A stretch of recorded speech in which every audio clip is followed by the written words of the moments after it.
Yo, I know y'all ain't seen my face in I don't know how long, man, but we back, man. We back. I'm gonna do a reaction video for y'all today, but I'm gonna do a double upload today. I'm gonna do a reaction video and I'm gonna do an MK video. So we're gonna be reacting to Shonen Showdown right now, and then I'm gonna do a MK video later on today. Plus, I'm also gonna do a video on the Gamer channel. I'll probably do a double upload on the Gamer channel tonight. If y'all haven't noticed, I've started a gaming channel. I've been playing Street Fighter on there. I'll probably show y'all some clips or whatever, but yeah, that's the vibes. We back on it, you know what I'm saying? I missed a couple of days, and I'm sorry, on the other channel. And I've missed a lot of the days on here. I've been posting shorts here and there, but it's back on it, man. So, finna react to dude, and yeah, man, let's get into it. Did you ever wonder what would happen if the Whitebeard Pirates and the Roger Pirates fought at full power? Now, I actually saw a TikTok presenting the question to us whether the Whitebeard Pirates or the Roger Pirates would win if both of their crews were at max power. We're gonna dissect each crew and see what's going on. Right, so first up, it looks like we have Roger's crew in its prime. So we have to look at certain characters that would be elite in this mode. If we start from the left-hand side, Silver's Rayleigh to me is a top 5 character in One Piece if you're talking dead or alive, if he's in his prime, because he is the right-hand man to Goldie Roger. His hockey speaks for itself. He was able to literally block Marco's attack with a finger. He has Conquerors, he has reroll, he has armament hockey, he has observation. He can literally contend with some of the greatest characters in the series. He's not even a pure swordsman, but he's able to use a sword to combat an Admiral Kizaru. And if you're talking about taking him in his prime, that means he can be relative to the likes of Garp and Sengoku, Roger, even Whitebeard and his team. I mean, that's how powerful Rayleigh is. I'm giving Rayleigh an A+. To the right of Rayleigh, we see Sunbell, who was a fishman on Roger's crew. Now, we don't know too much about Sunbell. We did see that he was able to clash against a younger Flower Blade Visa, but I'm not sure how much that would really translate to him in his prime. But if he is a fishman, one could probably give him fishman karate at an elite status in his prime, which, as I've said on multiple occasions, is a poor man's armament hockey. And if he was sailing the seas with Roger and he got to go to the end game, Laugh Tale, you gotta be elite to make that happen. You gotta be elite to fight the Whitebeard Pirates and still come out doing your thing. So I'm gonna give Sunbell a B to be safe. Now, right in front of Sunbell, you see Portgas Ace, which is actually kind of odd. I'm shocked that That's what I was misunderstanding, because I was like, isn't Ace a part of Whitebeard's crew? Like, when did Ace? But I guess because that's his son. But nah, he's a Whitebeard pirate, buddy. Ace is being brought here. I wouldn't really count Ace as a Roger Pirate, even though he has been affiliated with the Roger Pirates and the fact that his father is Goldie Roger. But Ace is obviously a Whitebeard Pirate more than anything. But if I'm taking Ace in his prime, assuming prime Rayleigh and up is A+ level, I would give Ace an A. I think he would be able to get there, especially because he's a Conqueror's hockey user. Next to Ace, you see Captain Buggy. Now, as much as we love Buggy, he has no offensive skill set whatsoever. I don't care what anybody has to say. Hey, I ain't gonna lie, bro. As much as they be having him goof around and stuff, watch Oda out of nowhere just make him a dog for real. I'm calling it, bro. Watch he just become a dog out of nowhere, bro. Right after that chapter where, actually, let me not spoil it. I'm sorry. He obviously did stake his claim. He wants to chase the One Piece now. So Mihawk and Crocodile have to capitulate. He can defend himself. His devil fruit is elite. We got to see during the Marineford War, Mihawk technically was not able to cut Buggy. But we know that Mihawk and Crocodile, when they are serious, are able to bully Buggy around. And that's not enough. I don't know what's going on. Buggy should be in his prime right now. And clearly we're not seeing anything as of yet. I'm going to give Buggy a D tier. And right in front of Buggy, you see the man, the myth, the legend, Goldie Roger, the Pirate King himself. Obviously A+ level. There's no question, no doubt about it. He is the hockey man. He is that guy. He was able to fight against Rocks with the help of Garp, by the way, and some of the Marines. But we understand that Roger is the golden standard as a Conqueror's hockey user. If you're using Conqueror's coding, you look to Roger and say this is the pinnacle. And it kept Roger in the game against Whitebeard in his prime, even though he was sick.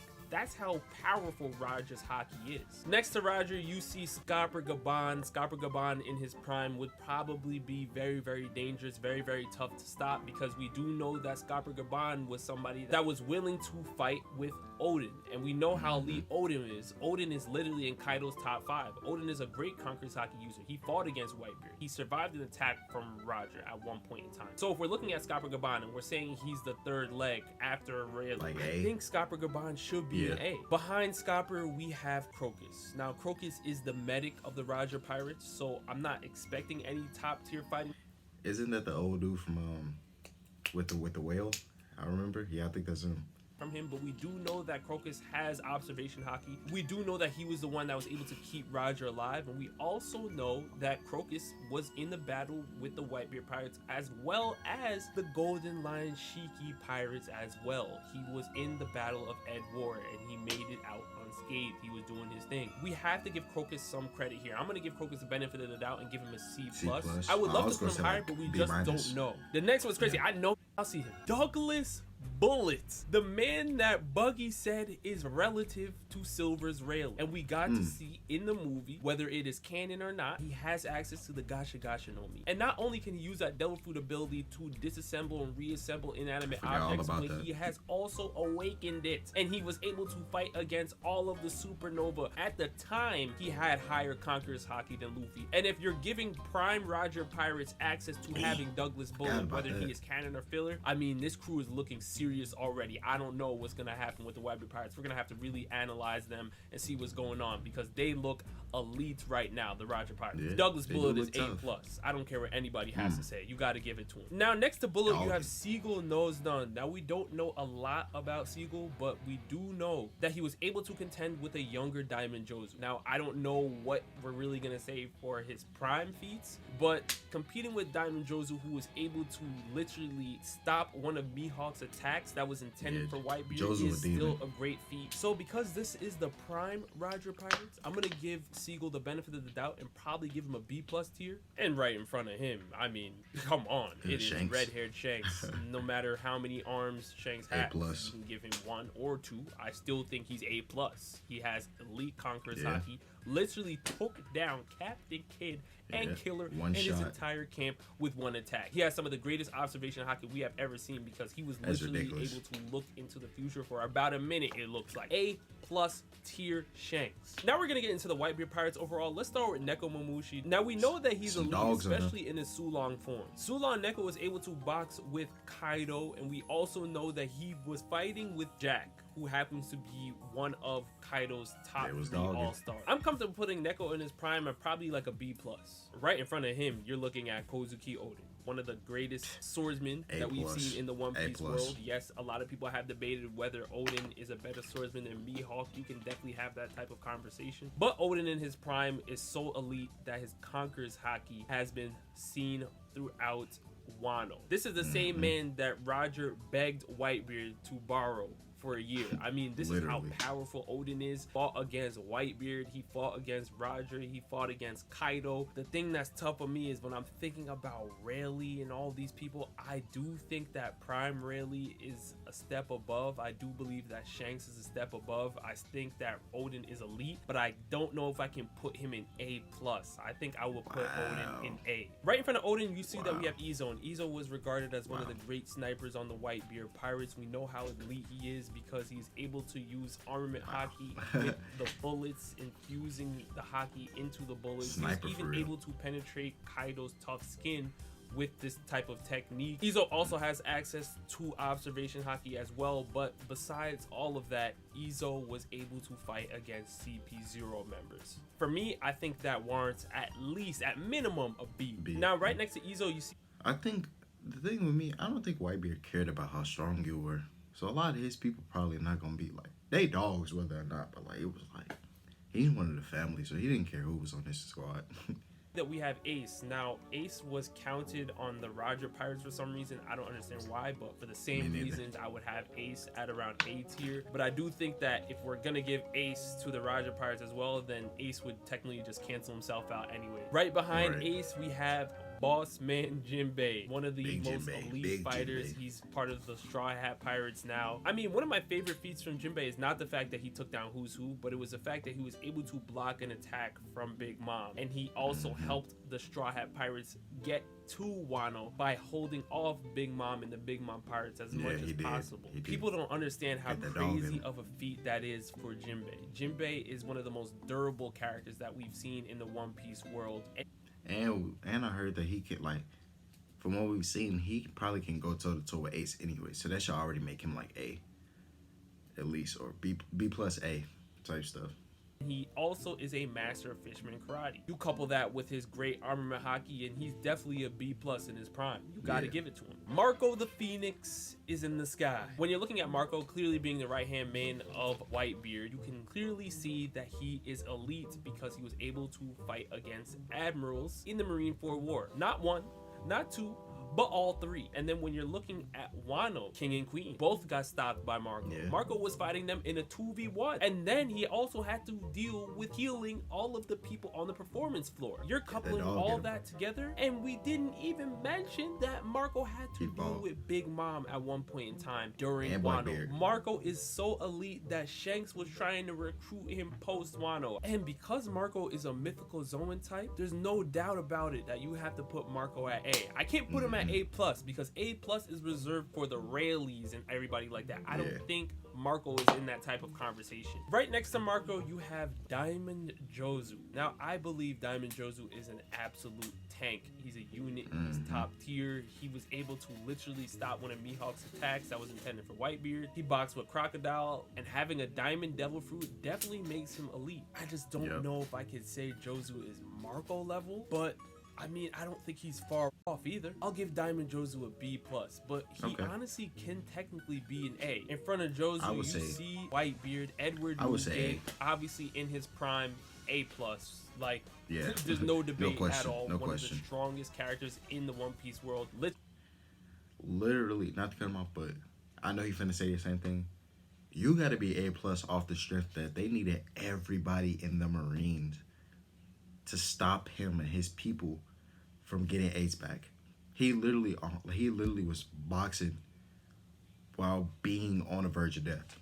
It's ridiculous, bro. Like putting people in packs while on the verge of dying. Like, come on, bro. Got the title of being the world's strongest man. Kaido did everything in his power to make his way to Marineford because he wanted to prove his strength against Whitebeard. We know that he has a Gurgur no Mi. We know that he's one of the most durable characters of all time. Literally went through the Marineford War while old, while sick, with hundreds of cannon wounds, hundreds of sword wounds and gun wounds and all these things, and fought everybody all at once. Threw down giants, had the world flipped upside down. Sengoku said he had the power to destroy the world. A plus tier. And sadly, right next to Whitebeard, you see Thatch. Now, whoever put this picture together, they're sick. Because right next to Thatch, you see Blackbeard, but that's another story for another day. Thatch, he's deceased.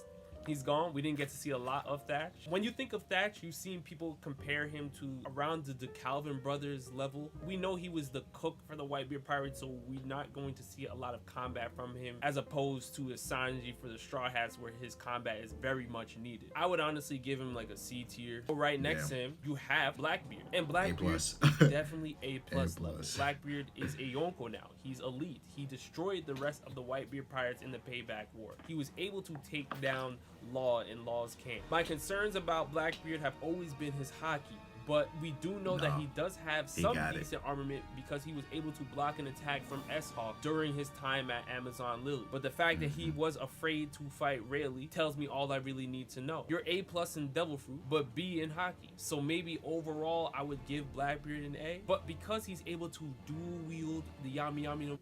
I'd say he was probably...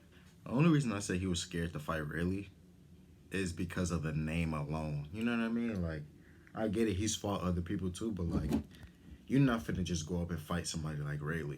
And if we putting Rayleigh and Whitebeard on the same tier, notice he didn't fight Whitebeard until he was already messed up. So like, just the name alone, you can still tell like he got a little bit like in him as far as like power. You know what I'm saying? Blackbeard likes to move smart. He's not gonna fight fights that he doesn't need to. You know what I mean? So and the Guru no Mi, and Rayleigh said that he didn't think that he was ready to fight Blackbeard. I gotta give him the A+.